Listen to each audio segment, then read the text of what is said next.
Welcome to Mission Evolution Radio Show with Gwilda Wiyaka, bringing together today's leading experts to uncover ever-deepening spiritual truths and the latest scientific developments in support of the evolution of humankind. For more information on Mission Evolution Radio with Gwilda Wiyaka, visit www.missionevolution.org. And now, here's the host of Mission Evolution, Miss Gwilda Wiyaka. What do near-death experiences and past lives have to do with the evolution of consciousness? While they may seem unrelated, do they ever cross paths? Mission Evolution Radio TV show is coming to you around the world on the Voice of Canada Broadcast Network, www.vocbn.ca. Joining us now to explore near-death experiences and past lives as they relate to evolution of consciousness is Andy Tomlinson, a known expert in past lives and the soul experiences between lives. He began his career originally as a psychologist and a psychotherapist, and then moved into therapy with past lives. He was the founder of the Past Life Regression Academy, which trained over 500 therapists worldwide. And he's also known for his books, Healing the Eternal Soul, Exploring the Eternal Soul, and Transforming the Eternal Soul.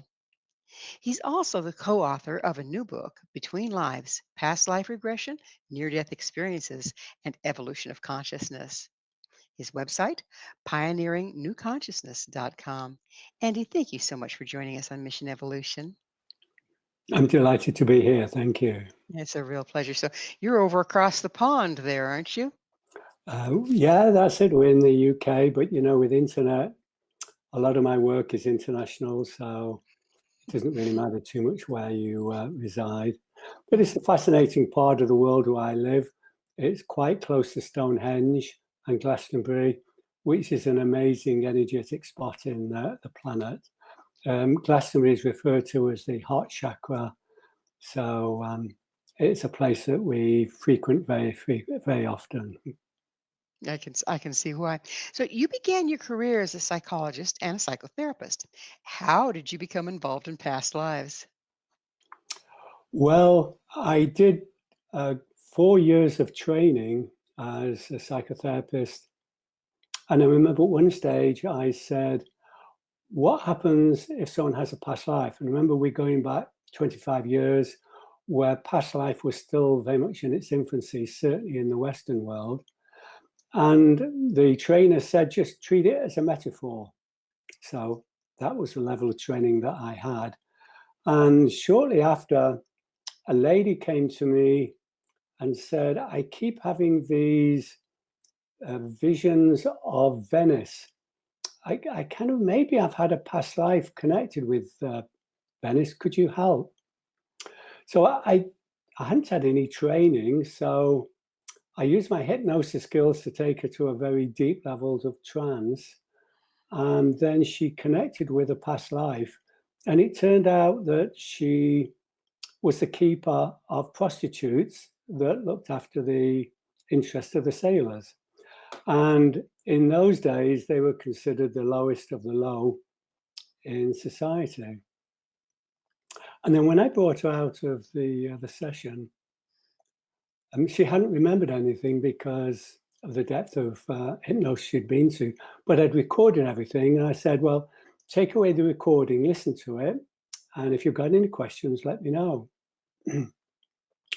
And I bumped into her a couple of weeks later and I said, oh, how did you get on with the recording? I said, I don't know if I want to talk to you. I thought, oh my goodness, what have I done wrong? This was the very first past life regression and I hadn't had any training. She said, well, I gathered all my friends round to listen to my past life.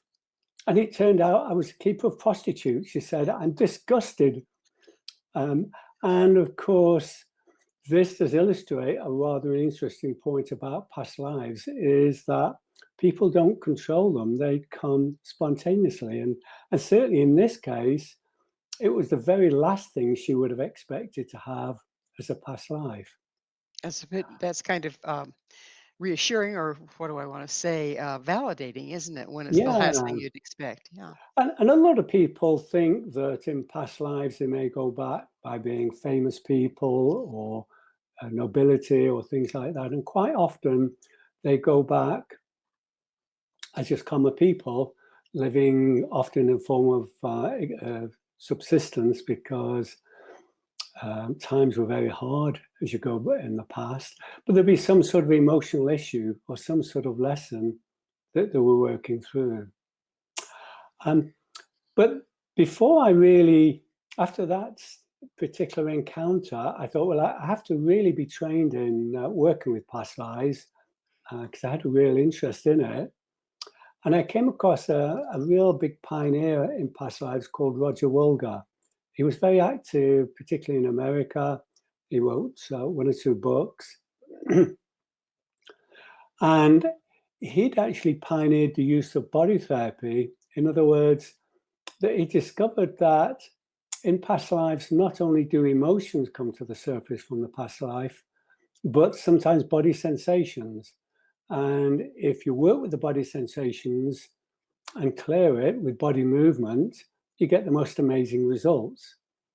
So I went on Roger's 2 years training and was really fascinated how, when these stories spontaneously came through, how the emotions are.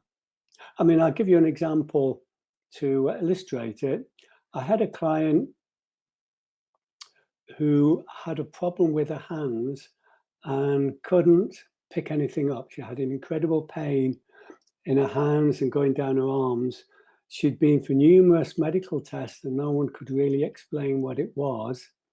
And I took her into a past life, and she'd been a young girl looking after an orphanage, and there'd been a fire, and she tried to rescue 2 of the orphans and had failed, and in the process burnt her hands before she died. And she carried away this wound of the pain in her hands, the emotions associated with desperation of not being able to rescue the children. And it turned out that, because quite often when souls haven't completed something in one life, they'll have another life where they can work through and resolve the issues. And in her current life, she had 2 children, and her partner was abusing her, and they'd separated, and he was trying to take the children away.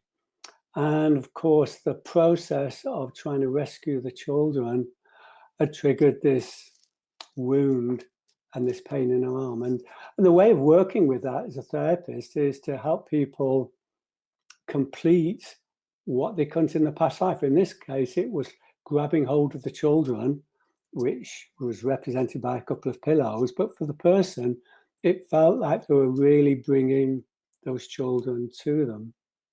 And it resolved, and it went away. And it's almost like miracle work when really intense emotions and physical sensations can be resolved just in one session. Amazing. So, what are soul experiences between lives? Yeah, well, I spent 5 years learning about hypnosis. And then when I worked with Roger Wolgar and his training, he used to use something called bridges, which was that people could spontaneously go into the past lives just by getting into the posture or tuning into the emotions, and the past life would emerge. And I thought, why have I spent 5 years of my life learning about hypnosis when I don't need to use it?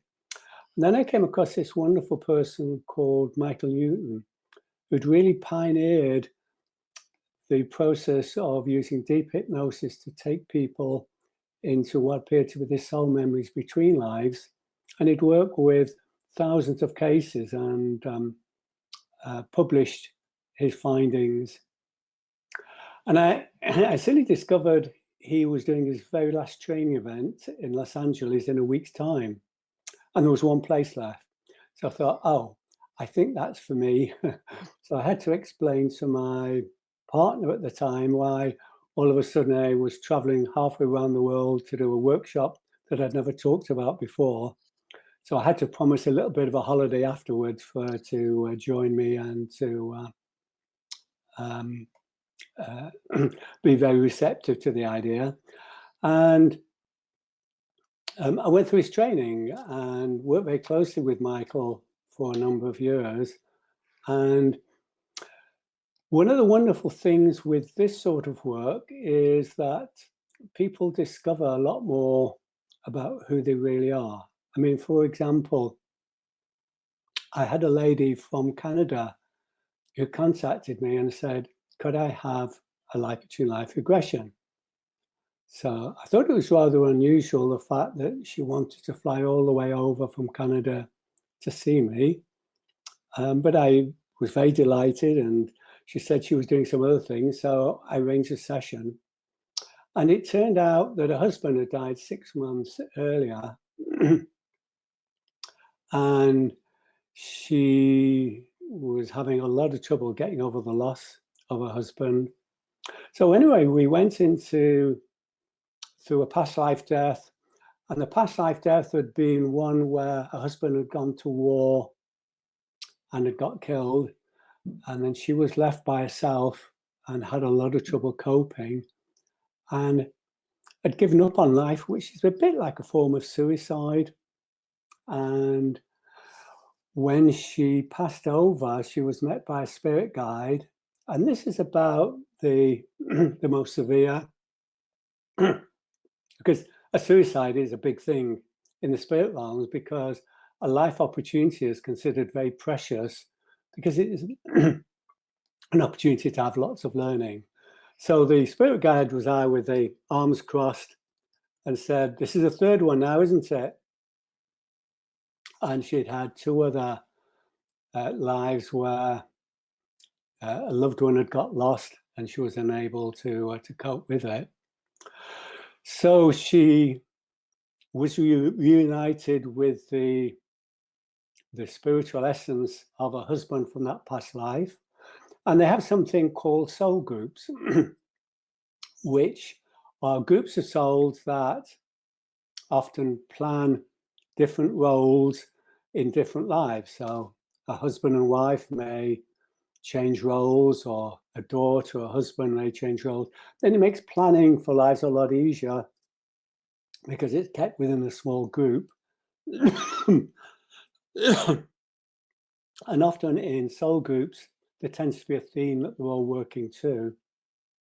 So she got together with her husband and started to plan the next life, which is her current life. And they came up with the idea that she would be a woman again, her husband would die a bit earlier, but they would be quite independent. They would have their own businesses, so it was a lot easier to cope. And he was going to learn patience. So her role was to Well, Andy, encourage him. I hate to interrupt, but we're going to have to leave this as a cliffhanger Oh, because it's time for a station break. Andy and I will return very shortly, so don't you go away. This is Mission Evolution, www.missionevolution.org. So, if we reincarnate, what happens to us between one life and another?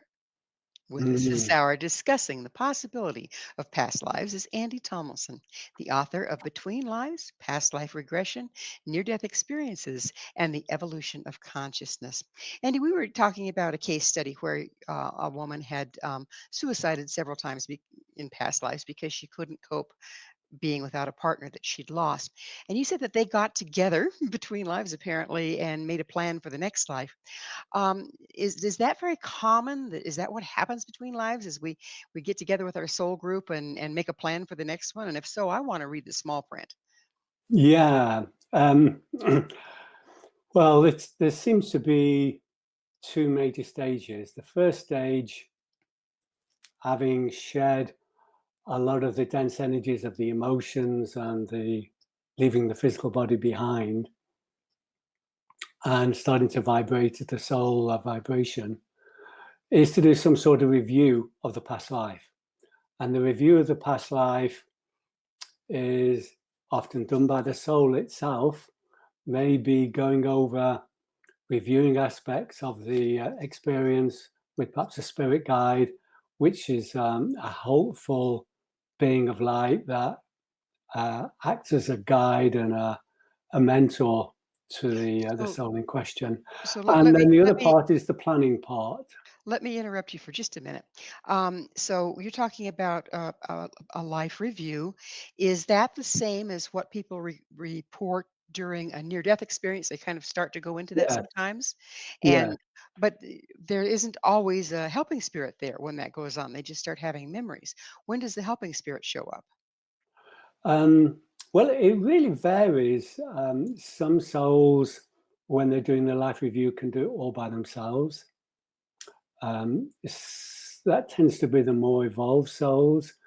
Younger souls probably need the experience of other souls to help them see it in a different perspective. I mean, for example, there was a case of a soul called Wiyaka who was doing the past life review, and he'd been a bully. And when he was doing the review, he said, "Oh, well, it was that other little person's fault. He deserved to all the things he got." So his spirit guide said, "I want you to swap places, go into the body of the person you bullied, and just see what it feels like." And he did that, and he came back and full of remorse and said, "I'm never, ever going to do that again." And it's almost like sometimes the review needs to involve some sort of depth. With near-death experiences, there can be reviews with evolved spirits of light, just as in the case of Between Lives. Or sometimes it's solitary. It may not necessarily be quite as complete because obviously the life is only part way through, whereas with a past life, they've completed the whole of the past life. Past life. So Uh, when you're going through the past life review, I mean the life review, is part of the purpose there, obviously, from what you're saying, to learn your lessons, if you will. But is it also an issue with frequency that as we learn our lessons, as we make corrections, we rise in frequency, we become more spiritual beings? Is that part of the purpose, do you suppose? well, it's to continue to evolve, and as souls evolve, they change the vibration. And certainly the beings of light that don't need to incarnate in physical form anymore tend to generally have a lot higher vibrational frequency. But it's up to souls that they can choose to stay at the vibration that they want or continue to grow. It's a little bit like being at school.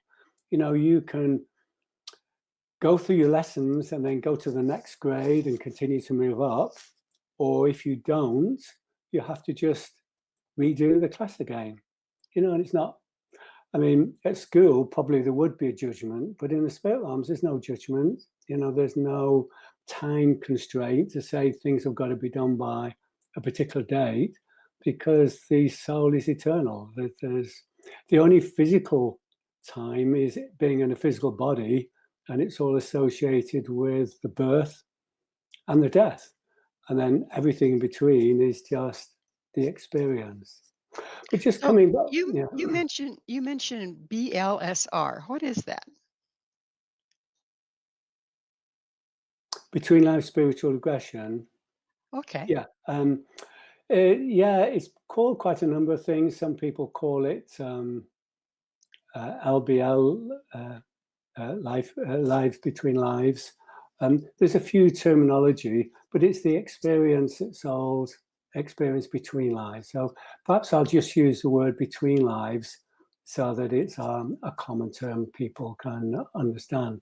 But just going back to the case study that I talked about before, about the lady who'd been committing suicide, she'd planned that she would be independent, and then they would plan a life where the husband would die. He'd be learning about patience, so she would stop him from going into businesses too quickly, and he would die early, and then she, being relatively independent, would be able to continue her life. And one of the things that happens between lives is there tends to be a final review in order to try to make sure that there's every likelihood of the plan being successful. And this is normally done by very evolved spirits of light that are called things like elders or wise ones. And in this case, they said that she needed to have, or they recommended that she has a spiritual experience in order just to help us see a spiritual perspective. And they were referring to the Between Life Regression that she'd come to see me about. So she had the session, understood it all, and then was able to go back, and she could see the spiritual perspective, and that enabled her to get through the loss, get on with her life, and she'd work through a life lesson that she'd had a number of previous lifetimes difficulty getting through. So tell us about your research between near-death experience and between life experience. Yeah, well, I've been both a therapist and a trainer with both past lives and between lives for around about 20 years now, over 20 years. And 2 or 3 years ago, my wife, who does exactly the same things that I do, she's a therapist and a trainer in the same area, had a near-death experience during COVID. And in her experience, she noticed a similarity between that experience and the between life sessions that she'd had before. And that set us on a trail of saying, well, wonder how many other people have had a similar sort of experience. And it was quite fortunate because with all of the graduates that I've been training with Between Lives, I had about 530 case studies with separate subjects, where in order to get the qualification, the students had to write it up. There was a questionnaire and they had to fill in information about each of the stages or what happened. So we had a very comprehensive questionnaire for Between Lives on quite a large number of people. And we did some work with the pioneers of near-death experience, people like Pin Van Lommel, and Grayson and Peter Fenwick, all really amazing medical people who'd written peer review near-death experience accounts, and all of them had had questionnaires that they asked the people to fill it in. So they were able to pull information about their experience, because all of them were varied to some degree or other. So we were able to match together around about 400 near-death experience with over 500 between life experiences to look for the similarities. And we found an amazing similarity. Now, obviously, we couldn't go through the whole of the between life experience because that goes all the way through to reincarnation. And of course, when the near-death experience, it only goes to a certain point, and then the person comes back again. But we were able to compare the early stages of the between life regression and got the most amazing results. But it wasn't just the comparison. I mean, things like past life reviews or life reviews wherein seeing spirits of light, feeling of peace, and audio experiences, and a whole host of other experiences. But it wasn't just the similarity of those experiences, it was the impact of them that we found particularly interesting. Now, for example, with the near-death experience, Rena, the co-author of the book that you mentioned earlier with me, she found that after her near-death experience, she became much more intuitive. She was able to be much more focused on what she wanted to do from a soul perspective without being sidetracked by trying to please people. She was able to bring a joy into life. I mean, she didn't have a fear of death. It's kind of like a reset, isn't it? It's like, It's like a what's reset. really important here? Let's get And then straight. we said, okay, well, let's compare that with Between Life Regression. We didn't have quite as many people to compare it with, but we had 15, and we were able to compare that. And we found quite a lot of similarity. I mean, there were some differences.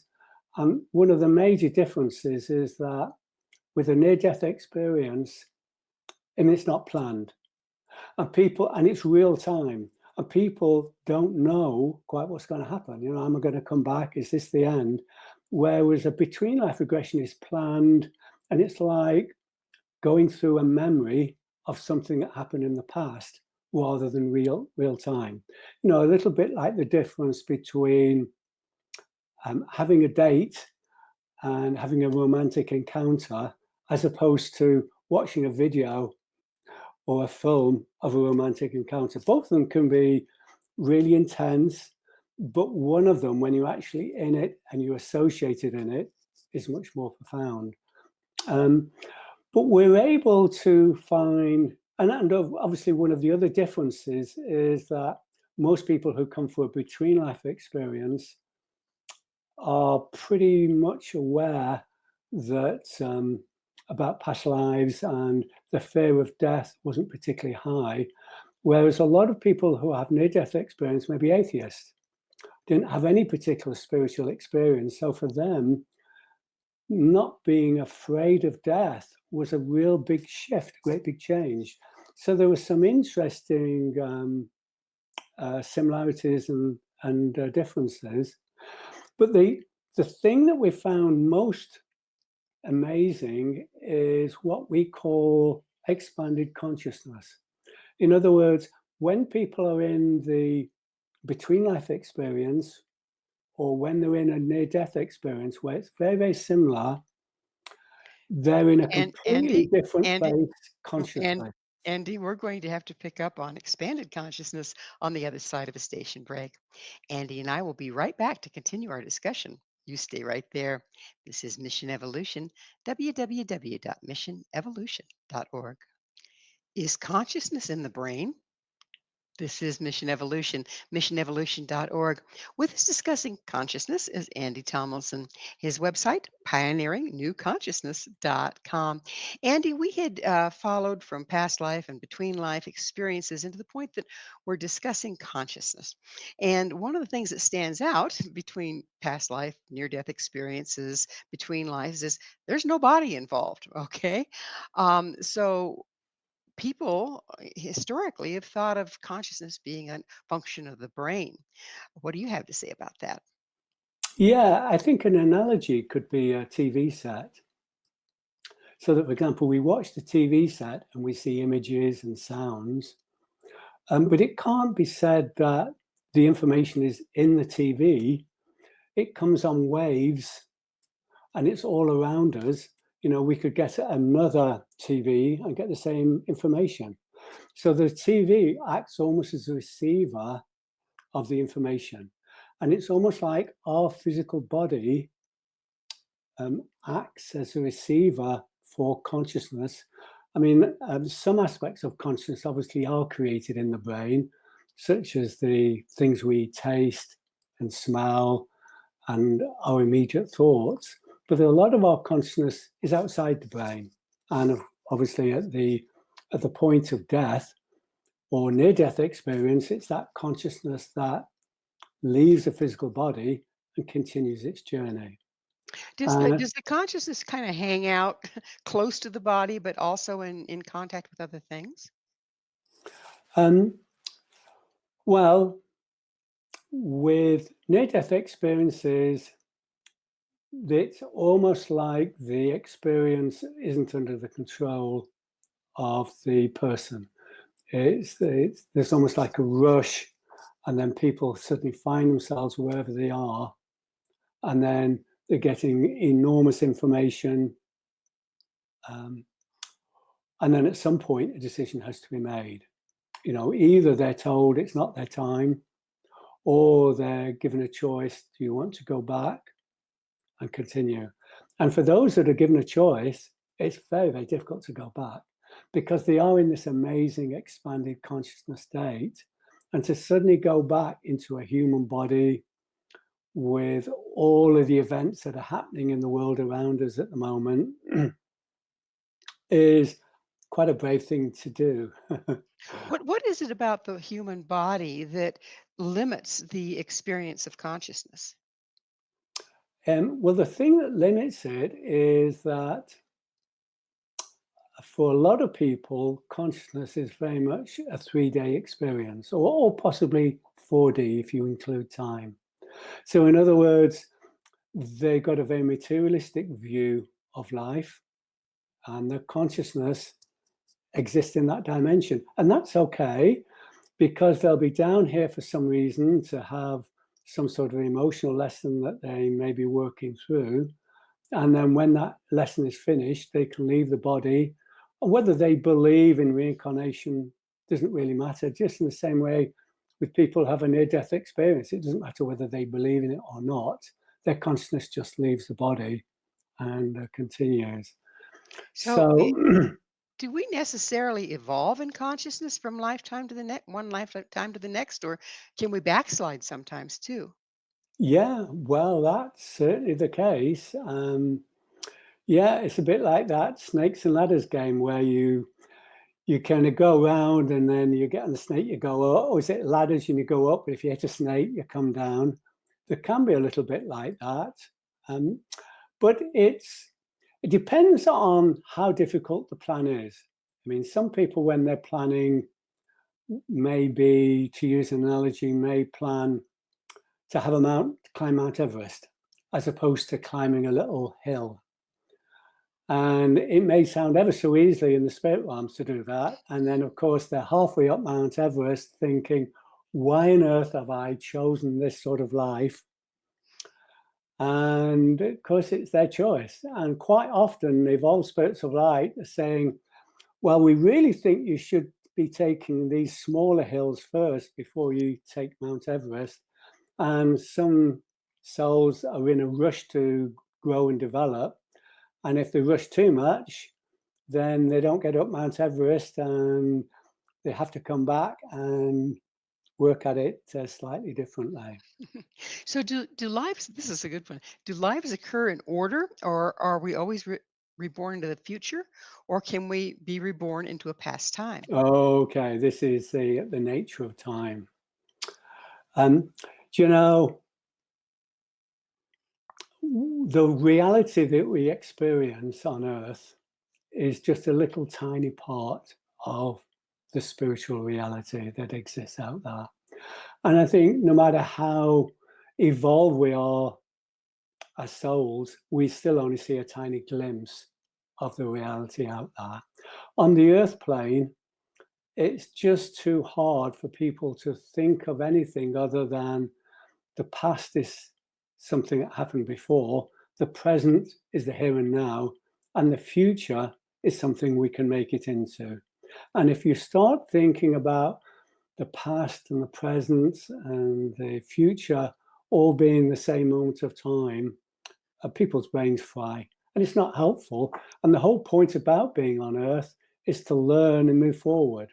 So I've always taken the point of keeping things at a level where people can understand and make sense of it. So, do we have any say about when and where we incarnate? Yeah, there's quite often, I think a lot depends on the souls. Some souls, if they've had one or two lives where it hasn't quite worked out right, maybe given something called a package. So in other words, they've worked out the type of body, the type of life. The soul has a choice to either take this or not. Nothing is ever forced on the soul.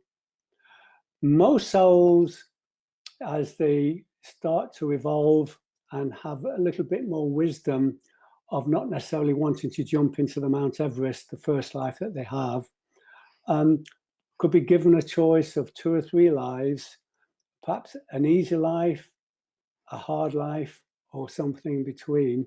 But it'd be on the theme of whatever they want to learn about. It could be learning about some aspect of love or working through some aspect of emotion. I had one person who'd been a slave in one life, and the next life they were coming back as a perpetrator, just so they can experience things from different perspectives. And then when a lesson has been mastered, they can let go of that and move on. So do we choose what lessons we want to approach? You said that we have, say 3 lives to choose from where we work with that issue, but do we Yeah. get to choose, "Well, I don't wanna work on that this time. I'd like to work on something else."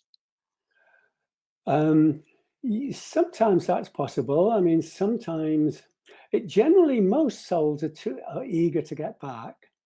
It's like exciting. It's like children having toys. Where you say to children, "Oh, hang on a minute, you better not play with that. You've got too many toys here." "Oh, no, no, I want all my toys." So souls tend to be normally overeager in what they want to do, and it tends to be the evolved spirits of light that are evolving the plan. They may say something like, "You had a really difficult life last time. Why not have a very simple life? Be in a happy family situation. Just discover the strengths that you have. Maybe some of those strengths you can bring back when you start to have your Everest type life." So they get some guidance, but at the end of the day, it's a soul's choice, and there's no right or wrong. There's just a different type of experience that they have. Well, it sounds like, when we're not in the physical body, we get a distorted, perspective as to how difficult something is going to be. Like, Yeah, we're all about it. Like I said, where was the small print and why didn't I get to read it, right? well, yeah, everything. There's like the human perspective and the spiritual perspective. I mean, for example, a, a death. From a human perspective, that's an unpleasant thing. From a spiritual perspective, that's the end of a very difficult life, and the soul's going to go through, shed off all of the dense energy, rejoin the soul group, perhaps have some sort of celebration party. So they see that as a wonderful start. Whereas a birth, the human perspective is, "Oh, isn't it wonderful? We've got a new baby." Where the spiritual perspective is the soul group members may be saying, "That's a really difficult life. We wish you well. Oh my And goodness." now you've got to cram all that you are into this little tiny form and it won't fit. Yeah. And, Yeah, and I yeah. think part of the problem with a lot of people is we're always looking at it from a human perspective. One of the advantages of having past life experiences or between life experiences is people start to get a spiritual perspective, start to look at life in a different way. And certainly the experiences of near-death experience and between life experiences have a profound effect on people. And as I mentioned before, they quite often start to expand consciousness. Um, there is something called moving to the fifth dimension that a number of people talk about. Um, I really refer to this as a new consciousness. And what that means is the fifth dimension is the dimension of expanded consciousness and being aware of the spirit realms and working cooperatively with guides and other evolved spirits of light, just as souls do between lives. Well, And that's a possible. lot of religions have uh, reference to a soul getting stuck. So, like the Catholics talk about purgatory, the Buddhists talk about the Bardo. Is there a possibility of not making the transition completely? And what does that look like? I think the one thing that is probably worth just explaining is a difference between religious beliefs and the near-death experiences and the between-life experiences is that a lot of religions are based on information that they're given, whereas near-death experiences are people's actual experiences. This is what I saw, this is what I did. And not just one person, but hundreds and thousands. And in fact, near-death experiences, there have been millions of people that have had it. And between life experiences, again, it's people's experiences. So obviously, having a religion and if it's helpful for people to live their lives through having it, then that's wonderful. But it is worth just remembering that this isn't just my view that I'm expressing. All I'm doing is expressing the experiences people have and how I that is was different than a religion. I was coming at it from a comparative mythology point of view, in that Okay. when you see the same concept in various locations, there might be something that they're describing. Yeah. Well, purgatory or hell is the state where after physical death, instead of moving on to the light, the soul stays earthbound.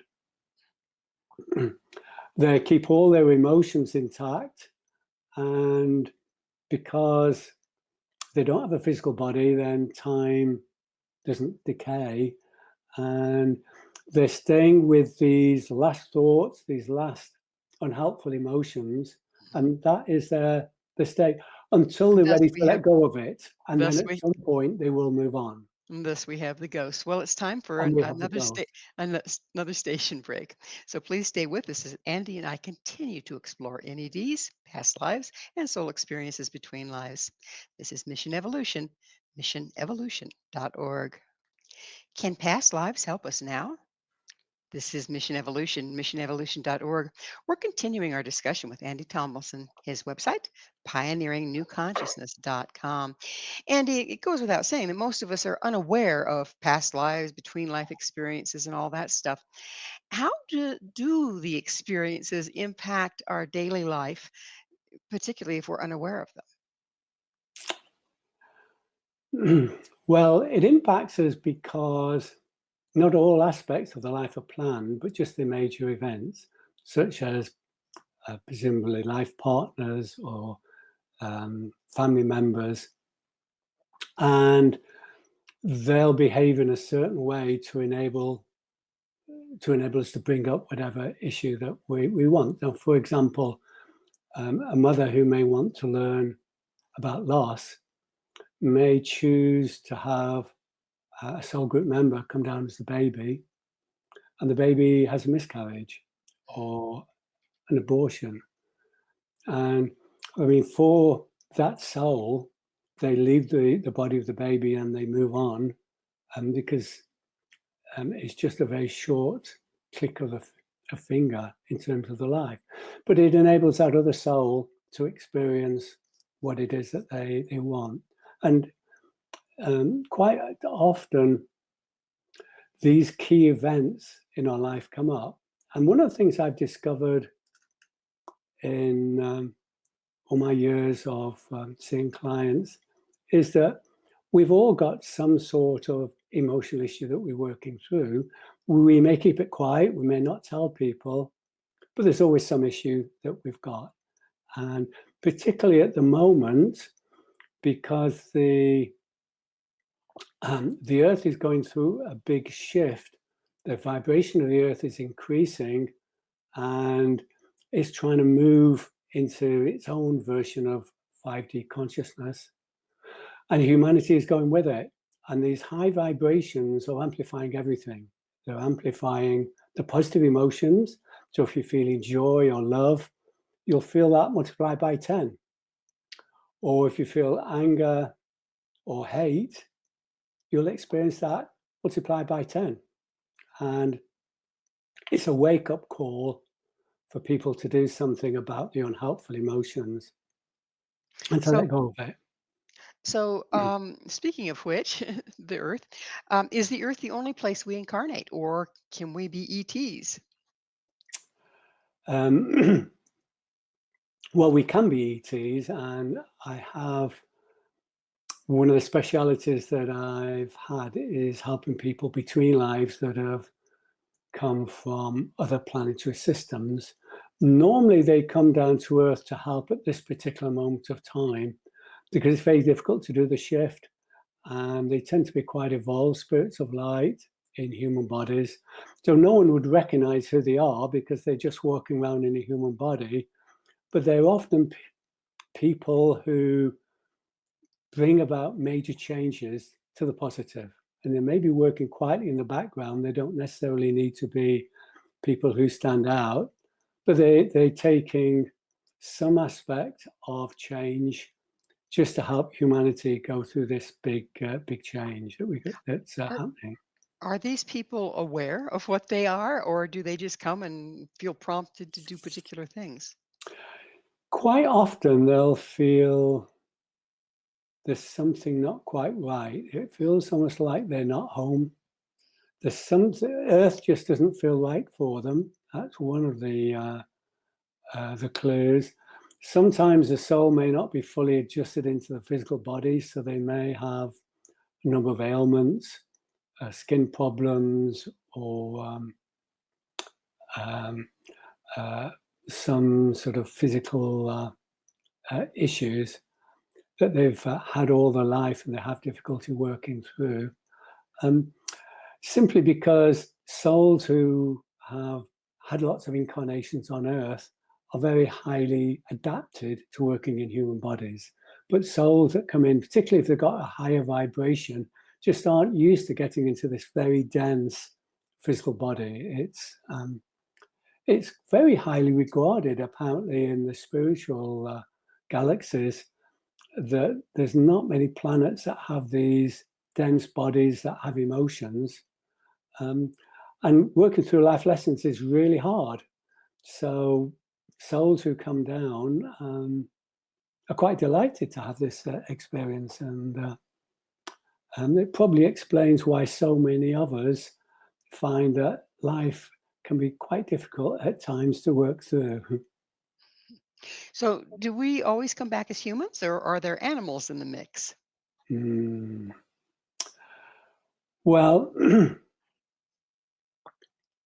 generally, the animal kingdom in the past has been relatively separate, just as the human forms of evolution have been kept relatively separate.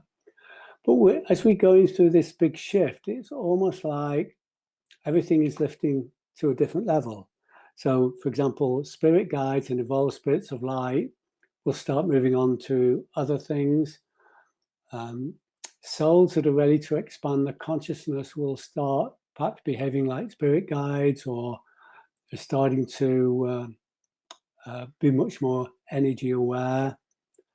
And animals, or some animals, are starting to move to the point where they're ready to incarnate as humans. Quite often pets, it's almost like some pets are curious about what humans are doing. It's almost like they're saying, oh, well, when I come back as a human, I think I need to know these skills. But it is a shift that's only just started, because in the past they have been totally separate, and So, it wasn't normal. what about the spirit of, say, a planet? Planet, okay, is that an incarnation situation as well? Yeah. I mean, everything has got soul energy, otherwise it wouldn't exist. It would just simply decay and go to dust. So the soul that inhabits the planet, some people refer to it as Gaia or the Divine Mother, she has chosen to change her consciousness because all the planets in the galaxy are changing their vibration. But she's having a lot of trouble shifting the vibration because of humans. Humans are trying to control the planet. We can see all of the activities. And the analogy is, it's almost like humans are fleas on the back of a dog, trying to tell the dog what direction it's got to go. And it just won't work that way. In the past, humans were in harmony with nature. They would, like the indigenous tribes of various parts of the world, where they only took what they needed, and they saw the beauty in nature, and they worked closely with it. It's humans, we've forgotten all of that, and we're destroying the planet through pollution and a lot of other activities. And there has to be a big shift. We can't continue on that way. It's a And this is called the wake up. sad state of affairs, isn't it? So, how can you tell if you're viewing a past life as opposed to a genetic memory or an ancestral memory? Mm. Well, if people are going in for a regression and they make the intent to go into a past life, then that's normally what they would go into and check.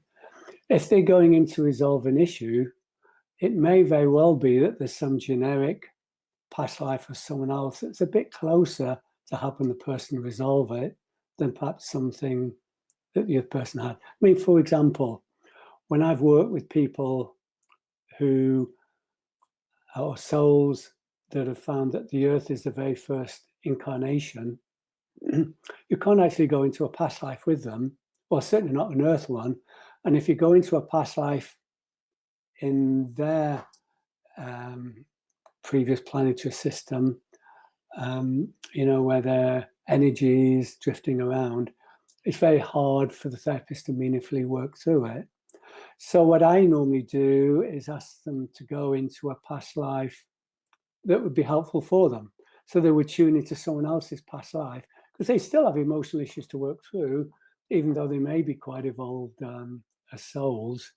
And then through that experience, they can bring it into the here and now and change who they are. And that's the most important thing. The only reason of going into the past is to change the present. The future is to give us hope. And if we just live in the present, it's a lot easier to cater for all of the things that happen in life at the moment. So, you speak of the new consciousness. What is that? Well, the new consciousness is very much like the expanded state of bliss that people experience in the near-death experience, and they all talk about that experience. And also, it's a very similar experience that people have between lives. And with my my colleague Reena Kumar Singham, we have the belief that people can change their consciousness without necessarily having to have a near-death experience by going through a whole series of activities and exercises and work on them, and they can bring about their own change. And this is something that I've written about. I'll just give you a couple of examples. When we're talking about emotions, and this is something that everybody will be experienced, there's two sorts of emotions. There's the emotions that are ours. Now, for example, someone who has a phobia, to take a very simple example of spiders, their emotional wound is about a spider. And every time they see the spider, the fear is brought to the surface until they decide to own the responsibility for the phobia and clear it. It's not the fault of the spider, it's the person's emotion. So if people see life events happening and feel anger or hate or other emotions, it's not those things, it's something in them that's been triggered, and they need to accept ownership. And there's therapists that can help, there's do-it-yourself exercises. So that's one sort of emotion. It's like a person's own emotion. And then there are emotions that people absorb from the outside. So, for example, when I was in corporate, I Well, was I hate to do this, but you know what? Time flies oh, and I we have are to. out of it. So, but Andy, thank you so, so much for coming on the show and sharing your wisdom. Okay, I'd be delighted being with you, and thank you for giving me this opportunity. My pleasure. Our guest this hour has been Andy Tomlinson, a known expert in past lives and the soul experiences between lives, and co author Between Lives Past Life Regression, Near Death Experience, and the Evolution of Consciousness. To find out more about Andy, where you can find his books and all he has to offer, visit his website, pioneeringnewconsciousness.com. This has been Mission Evolution with Gwilda Wiyaka. For more information or to enjoy our past archived episodes, you can always visit www.missionevolution.org. But please be sure to join us again right here on Voice of Canada Broadcast Network, vocbn.ca, where this mission will continue, bringing information, resources, and support to our rapidly evolving world.